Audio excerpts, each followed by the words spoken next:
L'Asie du Sud-Est attire et fascine les voyageurs depuis des siècles. Birmanie, Thaïlande, Laos, Cambodge, Vietnam. Autant de pays dont les richesses culturelles à couper le souffle, des paysages extraordinaires et des rencontres inoubliables invitent à la découverte. Aujourd'hui, nous partons à la découverte de la Thaïlande. Au programme, Fête des Lumières à Chiang Mai, rencontre avec un tatoueur guérisseur de Bangkok et escale chez les pêcheurs de la mer d'Andaman.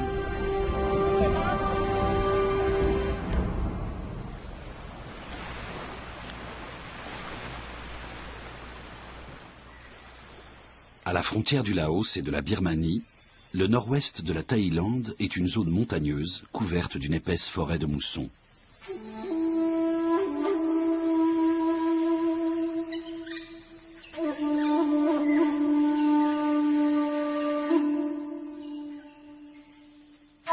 Les peuples des montagnes qui vivent dans la région de Chiang Rai ont des langues et des traditions à part. Grâce au climat doux et humide, ils produisent aussi l'une des meilleures variétés de café au monde. Originaire de Chine, l'ethnie Hakka s'est implantée dans le nord de la Thaïlande il y a un siècle environ. Je m'appelle Lee. Je cultive du café que je vends en ville.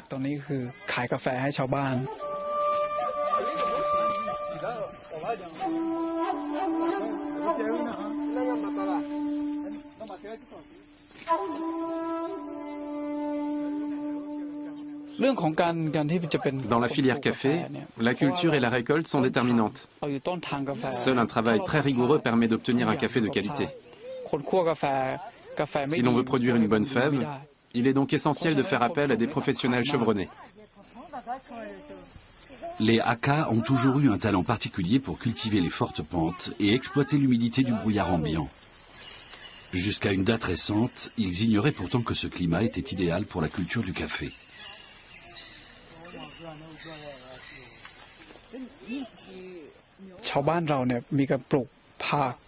Mon peuple a toujours cultivé toutes sortes de plantes.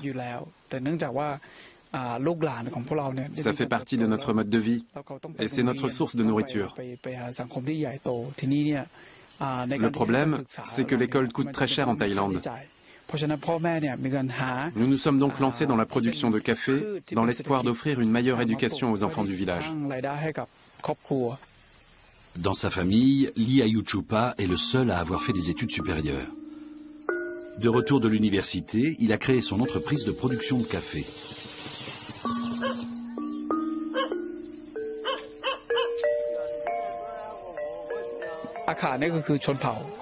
Notre marque de café s'appelle Hakka Ama. Hakka est le nom de notre groupe ethnique et Ama signifie mère. La femme qui figure sur notre logo, c'est ma mère justement. C'est un nom qui renvoie à la fois à mes origines et à l'une des personnes qui comptent le plus dans ma vie. Une façon de me rappeler mes racines. L'appellation complète veut donc dire la mère des Hakka. Les cultivateurs du village de Mejantai produisent de l'arabica, qui servira principalement à faire des expressos et des cappuccinos. À peine récoltées, les fèves sont lavées à l'eau de source.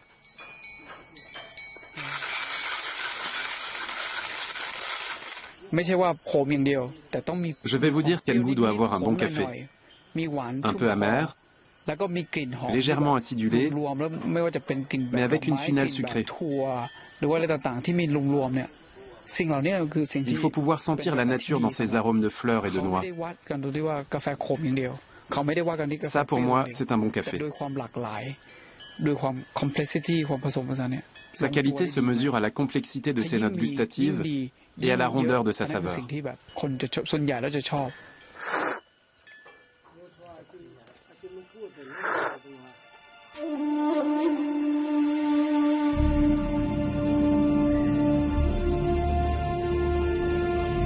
Le café leur a apporté une relative prospérité.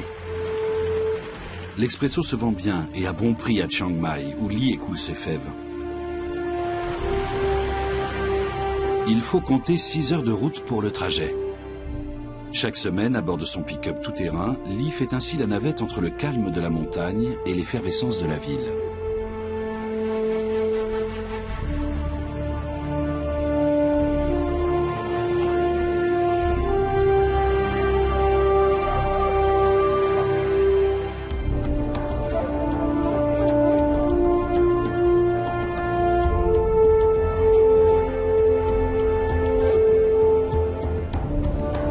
Deuxième grand pôle urbain du pays, Chiang Mai est l'ancienne capitale du légendaire royaume de Lana.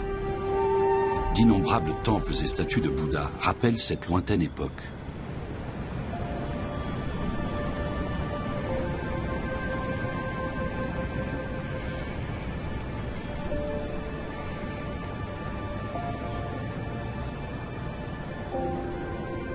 Plus petite et moins survoltée que Bangkok, Chiang Mai est néanmoins une ville dynamique et en plein essor.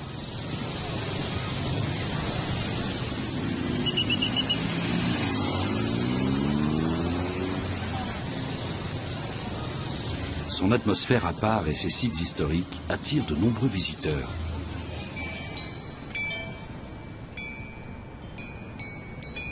Wat Chedilwang, en plein centre, est l'un des principaux temples bouddhistes de la ville. Partiellement détruit par un séisme au XVIe siècle, il a longtemps été le monument le plus haut du royaume. Le bâtiment actuel est le fruit d'une restauration. Un Bouddha haut de 8 mètres domine l'espace de prière.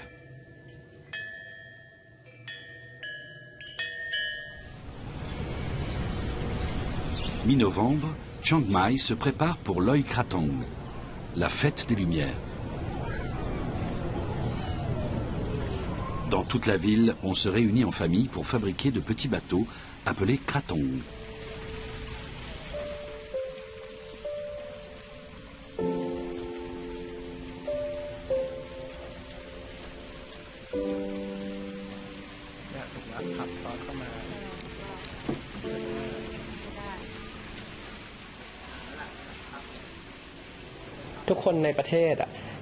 En Thaïlande, tout le monde sait comment faire.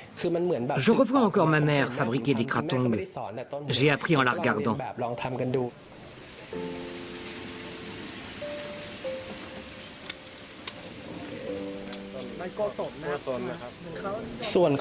Traditionnellement, on réalise ces petits bateaux avec des matériaux naturels.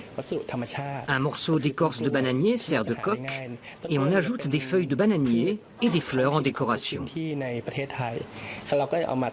Les krathong donnent l'occasion de se concentrer sur les bons côtés de la vie, une fois par an. Tout ce qui ne va pas est emporté par l'eau. Kobi Bunkumyu est graphiste. Il incarne la Thaïlande contemporaine. Malgré tout, il est très attaché à la traditionnelle réunion de famille de Loy Krathong.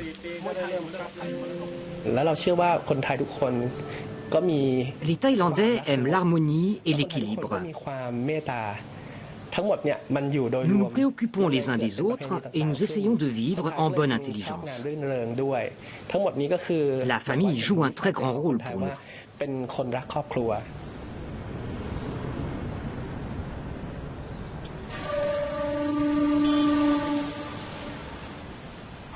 Peu avant le coucher du soleil, toute la ville se met en marche pour aller assister au grand défilé. Bon nombre d'habitants ont revêtu pour l'occasion les costumes traditionnels du royaume de Lana.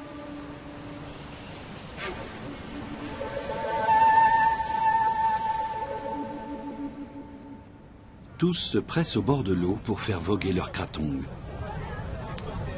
Dès leur plus jeune âge, les Thaïlandais entretiennent des liens très forts avec le monde mystique des esprits et des défunts. À l'occasion de Loy Krathong, nous remercions l'eau. Nous nous excusons de l'utiliser et de la polluer. Cette fête nous rappelle qu'elle est très précieuse.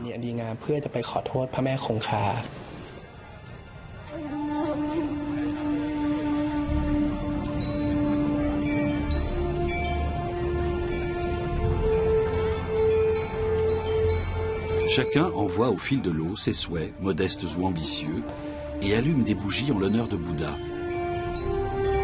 Les petites embarcations symbolisent un lâcher-prise, l'abandon de toute colère et de toute haine. Le grand défilé qui traverse le centre-ville est dédié à Nopamas, la fille d'un grand prêtre. Selon la légende, c'est elle qui confectionna le premier krathong pour l'offrir au roi.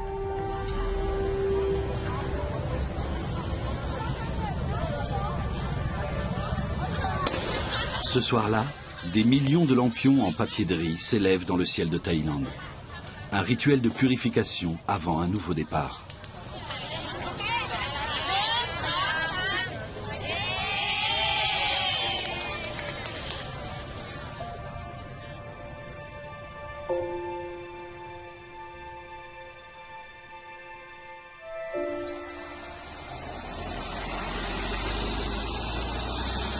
Les autocars sont un moyen de transport très prisé en Thaïlande.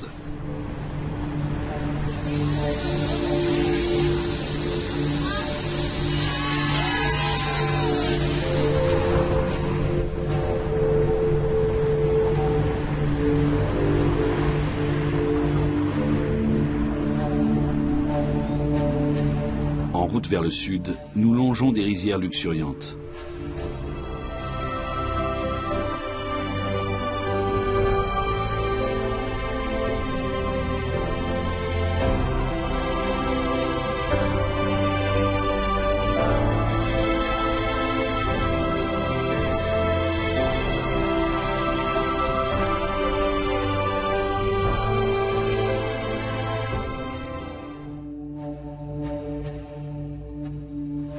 Quittant les hauts plateaux, nous traversons les plaines du Nord pour atteindre Sukhothai.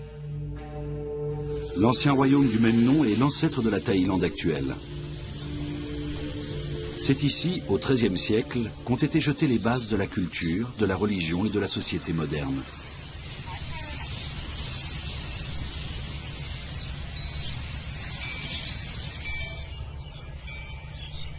Les céramistes et sculpteurs d'aujourd'hui restent très influencés par le style Sukhothai, apparu à l'époque où le royaume était à son apogée.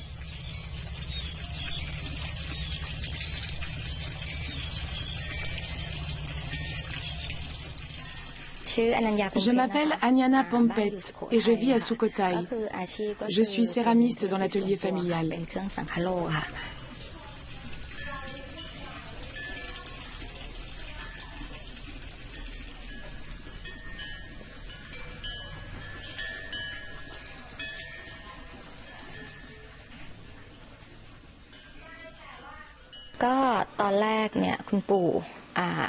Mon grand-père était spécialisé dans la restauration de statuettes d'argile.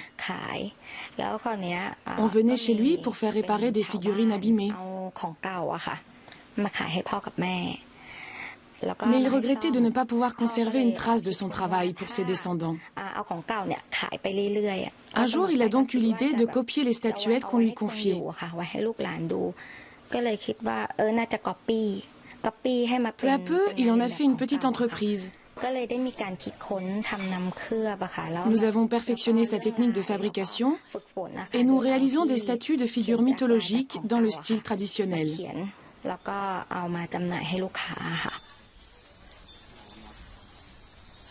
La spiritualité bouddhiste et son univers de divinité et d'esprit jouent un rôle important ici.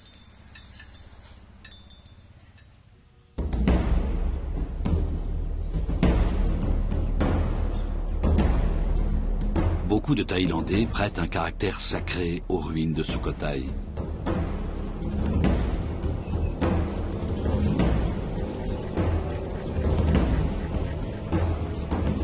Ils projettent dans ce royaume disparu la nostalgie d'un âge d'or perdu. Quelques 200 temples sont encore debout aujourd'hui.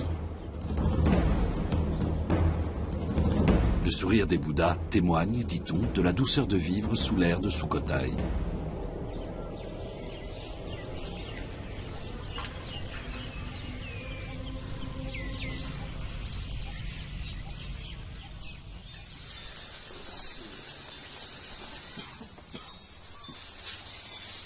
Les statuettes produites dans l'atelier de la famille d'Anyana s'inspirent de figures de différentes religions venues du nord de l'Inde et de Chine, ou encore des croyances animistes de l'Asie du Sud-Est.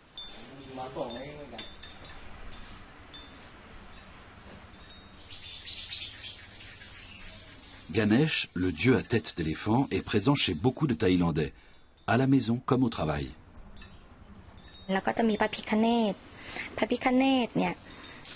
dieu Ganesh apporte réussite et bonheur. Il est aux côtés de chacun au travail.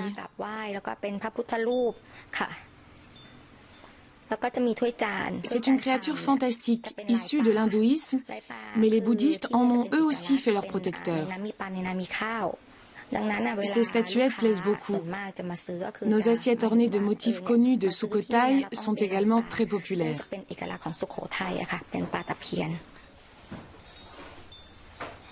Dans l'atelier familial, la tradition et la religion côtoient l'artisanat avec une pointe de kitsch.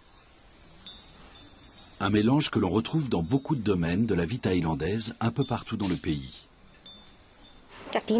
Petite, je voyais mes parents façonner des objets et ça m'a donné envie d'essayer. J'ai appris en les regardant faire et en les imitant.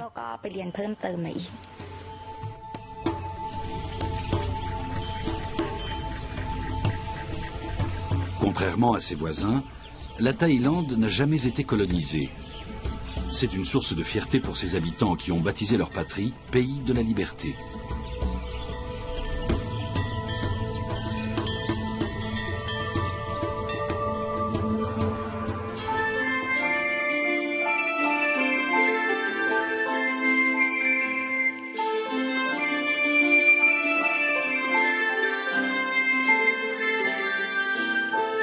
Nous mettons le cap au sud pour rallier la capitale, Bangkok.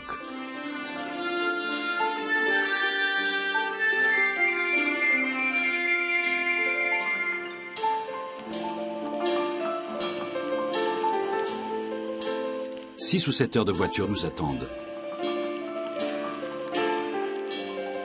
Les moyens de transport témoignent du développement soudain qu'a connu la Thaïlande, véritable locomotive du sud-est asiatique.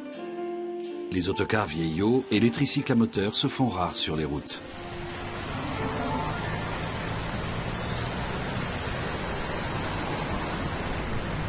Ayutthaya est l'ancienne capitale d'un autre royaume qui en son temps a supplanté Sukhothai.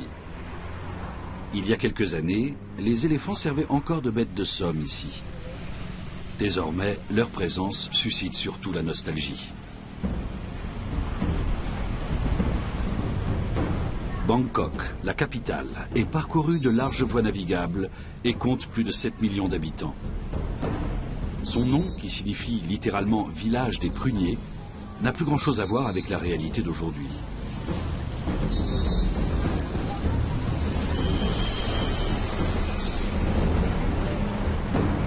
Le Grand Palais, aux dimensions imposantes, a été du XVIIIe au XXe siècle la demeure des rois de Siam.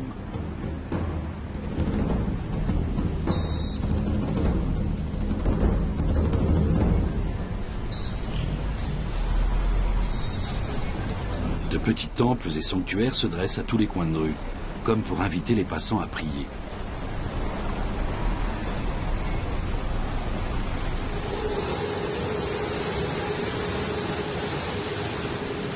Ayarn Kyu est un guérisseur spirituel. Il consulte dans un quartier plus calme de Bangkok. Ses patients viennent le voir pour se libérer des mauvais esprits.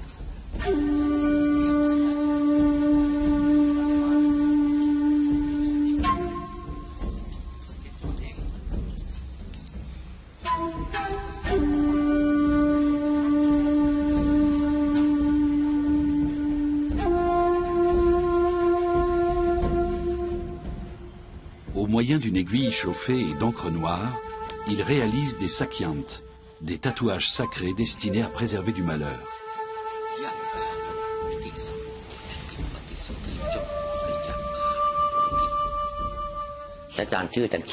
Tout le monde m'appelle Maître Kyu. Je réalise des tatouages sacrés et je guéris l'esprit.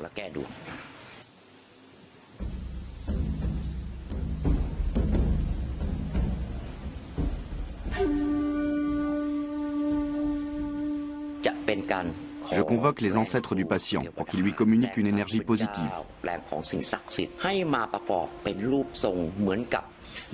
Comme un ingénieur qui construit une maison, je dessine un motif qui va donner force et énergie à celui qui le portera. Il s'agit de tatouer des esprits et des divinités à des endroits bien précis du dos, pour évacuer tout ce qui est négatif. Chaque tatouage est unique et conçu en fonction de la personnalité de celui qui le porte. Certains motifs portent bonheur, permettent de trouver l'amour ou de réussir financièrement. C'est l'essence même des tatouages sakyant. Une fois achevé, le tatouage est consacré à l'eau bénite et le fidèle entre dans un état de transe.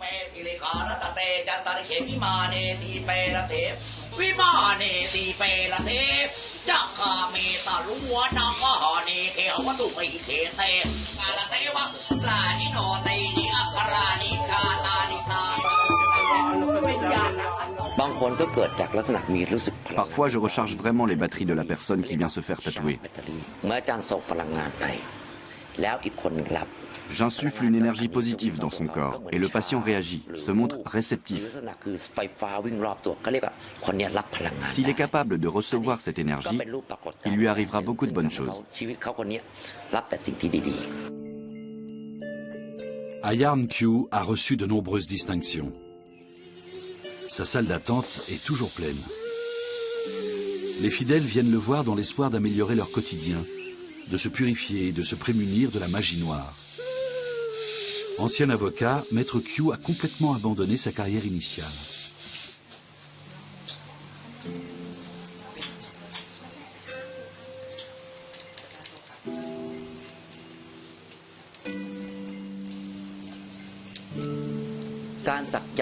Le tatouage fait partie d'une vocation globale. Je suis tout à la fois un avocat et un médecin. Je m'occupe des problèmes des gens et je trouve toujours une solution. Je les soulage de tout ce qui peut leur nuire et j'œuvre à leur bien-être. En tant que médecin, j'ai le devoir de traiter tous ceux qui viennent me voir. Telle est ma mission. Je tiens à le dire haut et fort. Je m'occupe de tous ceux qui ont besoin de mon aide. C'est un bonheur pour moi.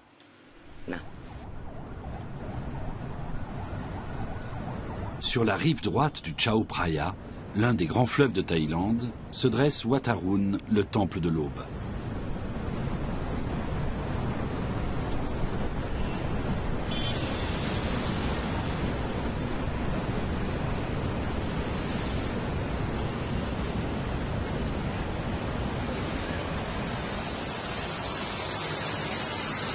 Une fois le soir tombé, la métropole est plus vivante que jamais. Cette animation éclectique se concentre dans les rues, où l'atmosphère est moins suffocante que dans la plupart des immeubles. La croissance fulgurante des 50 dernières années a transformé l'ancien village de Bangkok en ville tentaculaire, bigarrée et tumultueuse. Pourtant, les habitants supportent avec philosophie le bruit, les constantes mutations et l'instabilité politique chronique.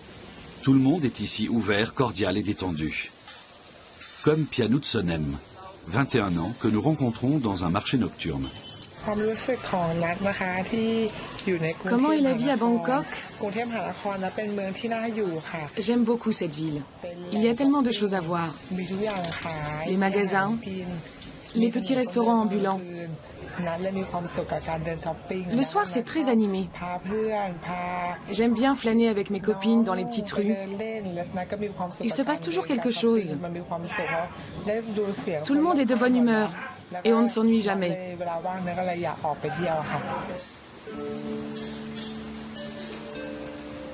Pianout vit chez ses parents dans une petite maison de fortune sous un pont autoroutier. Ses journées démarrent très tôt. Mes parents ont une petite cuisine ambulante dans le quartier et je leur donne un coup de main. En général, je me lève à 4h30 pour aller faire le marché avec ma mère. Ensuite, je l'aide à préparer les plats en lavant et en découpant les légumes.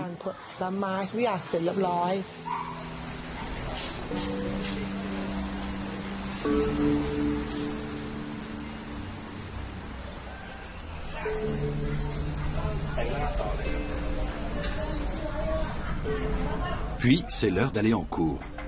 Pianout est en 3e année d'études de tourisme. Elle soigne beaucoup son apparence, peut-être parce que c'est une katoy, une transgenre.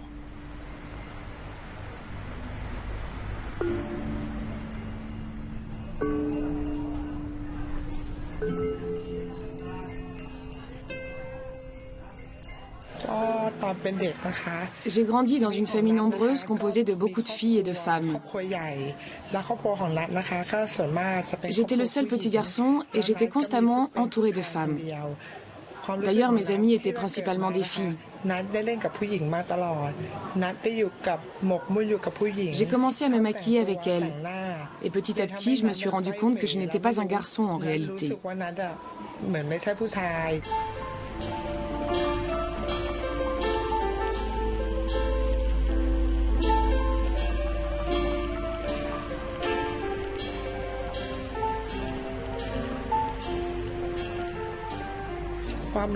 À l'époque où ont été prises ces photos, j'avais encore un corps masculin.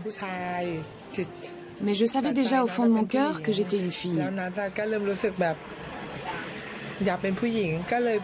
Par la suite, j'ai donc cherché des moyens de modifier mon apparence pour la féminiser. J'ai pris divers médicaments ainsi que des hormones. Et avec le temps, mon corps est devenu celui d'une femme. Ce qu'il y a de bien à Bangkok, c'est qu'on n'est pas stigmatisé quand on est du troisième sexe, comme on dit. On est libre de vivre la vie qu'on veut.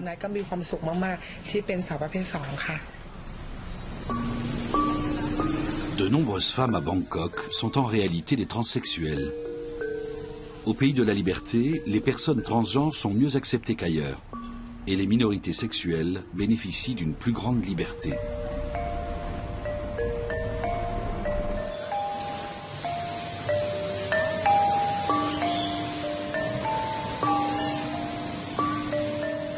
Les Thaïlandais ont une passion pour la gastronomie.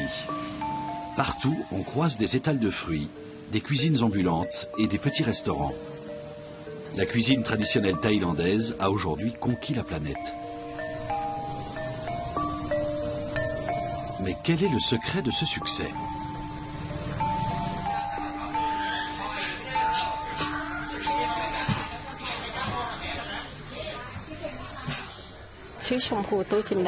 Je m'appelle Champu Duchinta. J'habite près du marché de Bang Noi, à quelques kilomètres d'Ampawar. Je suis chef cuisinière. Je vends des plats à base de poissons et de riz. Toute la semaine, j'initie les touristes à l'art culinaire thaïlandais.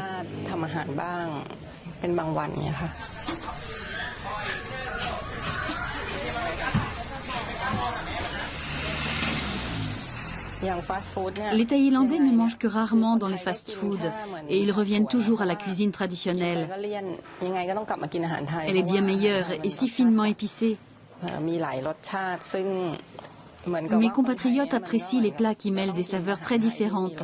Le fast-food n'est qu'un phénomène de mode qui attire surtout les enfants et les adolescents. La cuisine thaïlandaise n'est pas près de disparaître. Les faubourgs sud de la métropole sont parsemés de petits canaux.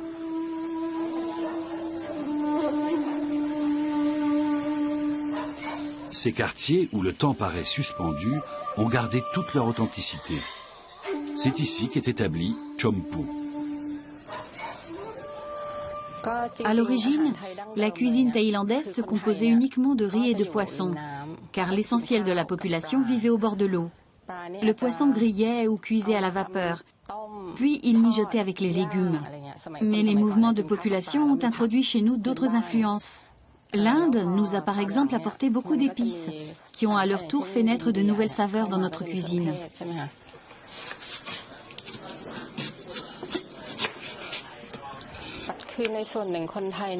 Les Thaïlandais aiment les plats épicés. Pour équilibrer les saveurs très prononcées et parvenir à une harmonie, on utilise du lait de coco, mais aussi des ingrédients acidulés, comme du jus de citron additionné de sucre. Un même plat réunit souvent les grandes saveurs fondamentales, comme le sucré, l'aigre et le salé, combinés à l'onctuosité de l'huile. C'est ce qui fait la particularité de notre cuisine. Parvenir à un équilibre entre de très nombreux ingrédients, telle est la clé. Les influences de la cuisine thaïlandaise proviennent de pays aussi divers que la Chine, l'Inde, le Portugal ou le Japon.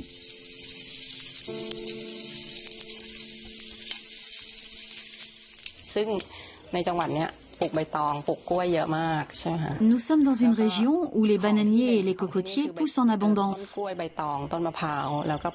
J'utilise leurs feuilles pour confectionner ces coupes traditionnelles. Les ingrédients sont eux aussi produits localement. On pourrait croire que ce plat, par exemple, est destiné à des clients adultes. Mais il suffit de les décorer joliment avec des fleurs et les enfants le trouveront attrayant eux aussi. Je suis fière de la cuisine de mon pays parce qu'elle est d'une très grande diversité. On peut combiner à l'infini ces ingrédients de base pour créer de nouveaux plats.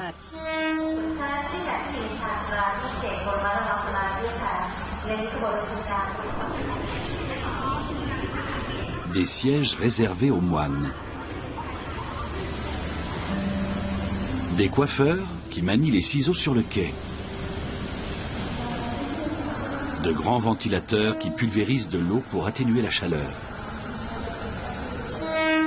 Prendre le train est toujours une aventure en Thaïlande. Notre voyage nous conduit à présent vers le centre du pays. Prachuap Khiri Khan est situé dans sa partie la plus étroite, là où il est réduit à une fine bande de terre entre la Birmanie et le golfe de Thaïlande.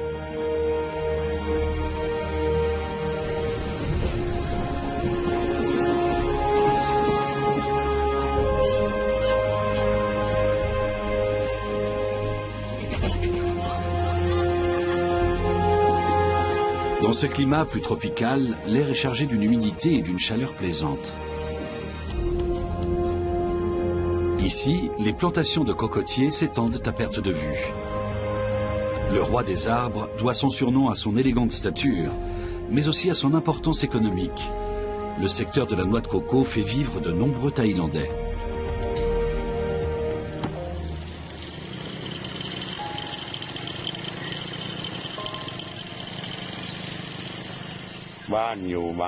J'habite à Bang Sapan Noi. Je m'appelle Bangat Sintu. Je cueille des noix de coco avec mon singe. Il n'existe pas de machine à récolter les précieux fruits. C'est pourquoi les propriétaires de plantations font appel à Bang. Et surtout à son macaque.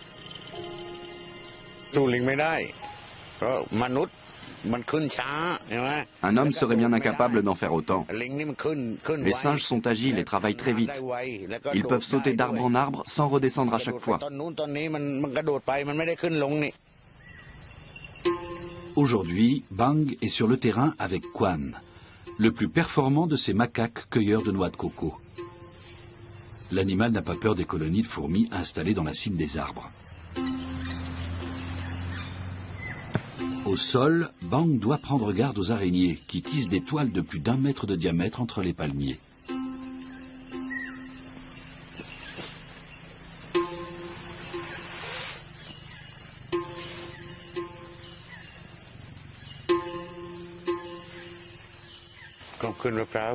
C'est moi qui ai appris à mes singes cette technique de cueillette.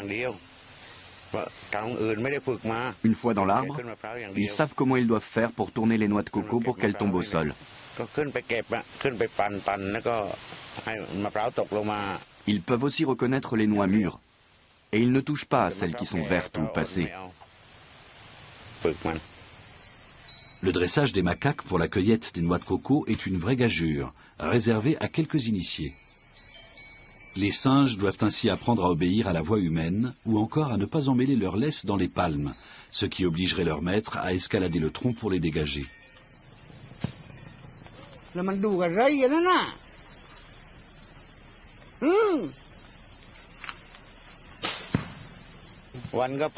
Un singe cueille 1500 noix de coco par jour.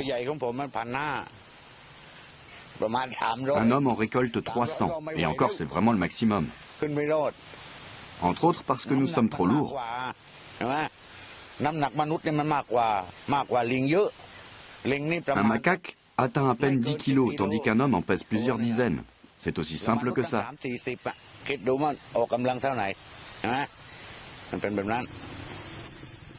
Bang, qui s'est formé lui-même au dressage, considère ses macaques comme un bien précieux. S'ils ne coûtent pas cher à nourrir, il faut les occuper en permanence.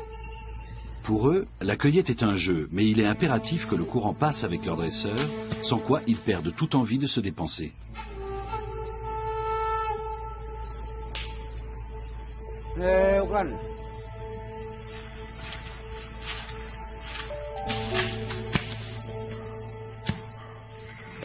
Je les aime beaucoup, comme s'ils étaient mes propres enfants. Au fond de mon cœur, je ne fais qu'un avec eux. Ça fait si longtemps que je m'occupe d'eux. Nous sommes liés à tout jamais. Et comme à mes enfants, je ne laisserai jamais rien leur arriver.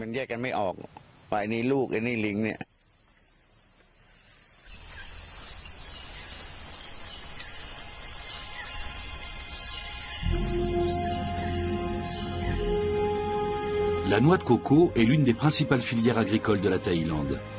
On y récolte chaque année plus de 40 millions de noix.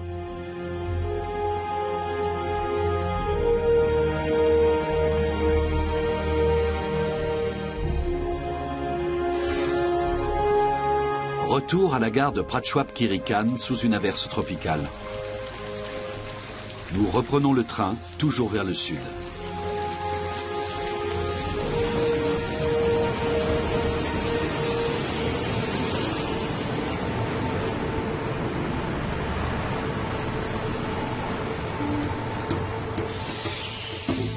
Cette fois, direction la côte et les îles de la mer d'Andaman.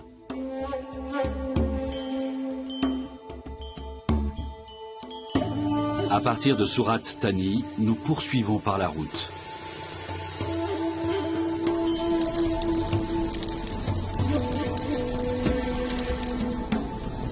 Nous longeons de curieuses formations rocheuses, enveloppées d'une forêt tropicale luxuriante.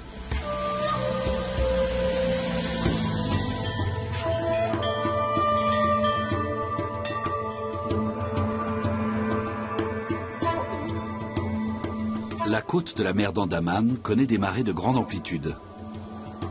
Dans de nombreuses baies comme celle-ci, l'eau se retire sur plusieurs centaines de mètres tant le sol est plat.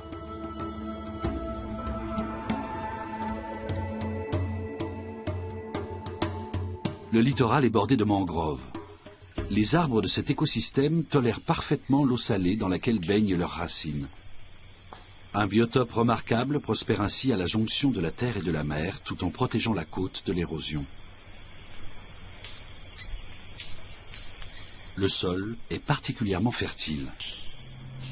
Des milliers d'îles rocheuses de toute taille, dont seule une minorité est habitée, parsèment la mer d'Andaman. Elles méritent bien leur surnom de porte du paradis.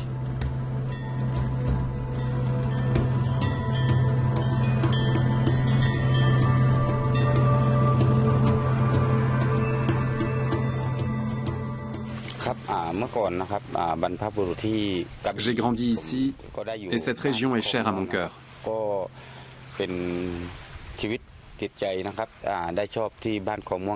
En forêt comme en mer, la nature nous procure toujours de quoi manger à notre faim. Avec ses plages et ses îles, la mer d'Andaman attire de nombreux touristes. Mais c'est le quotidien des habitants qui nous intéresse.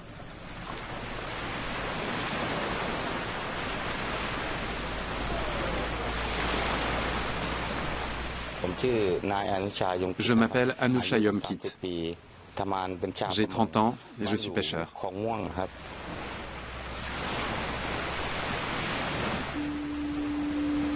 Le jeune homme est spécialisé dans la pêche aux céphalopodes dont regorgent les eaux littorales.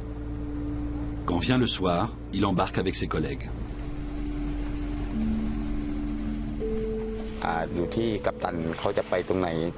C'est le capitaine qui décide de notre destination précise, parce qu'il connaît les meilleures zones de pêche.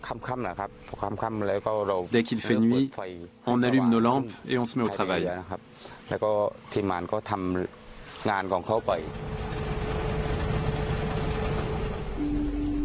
Ces ampoules, dégageant plus de 10 000 watts, attirent les calamars et autres poulpes.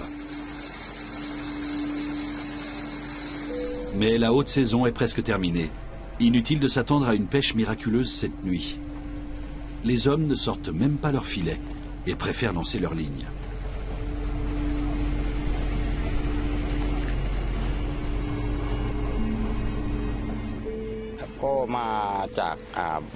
Tout ce que nous savons, nous l'avons appris de nos ancêtres, qui étaient des nomades de la mer. À chaque génération, leurs descendants ont pris soin de transmettre ce savoir jusqu'à aujourd'hui.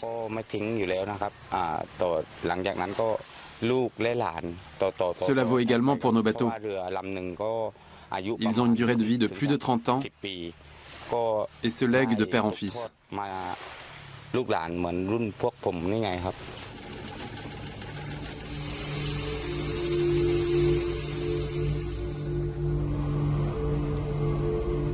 La nuit sera longue. Les pêcheurs s'arment de patience.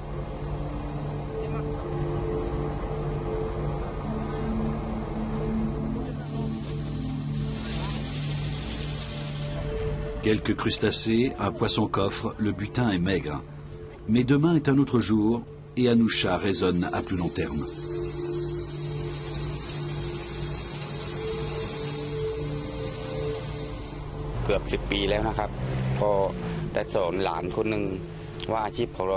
Ça fait déjà 10 ans que je pêche. J'apprends à mon neveu à exercer ce métier dans les règles de l'art. Au fil des ans, j'ai acquis beaucoup d'expérience que je partage avec les plus jeunes.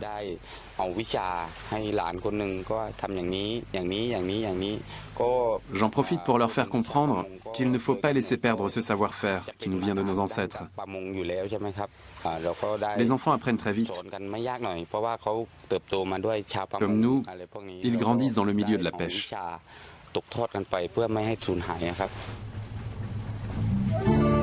La mer d'Andaman marque la fin de notre voyage au pays de la liberté.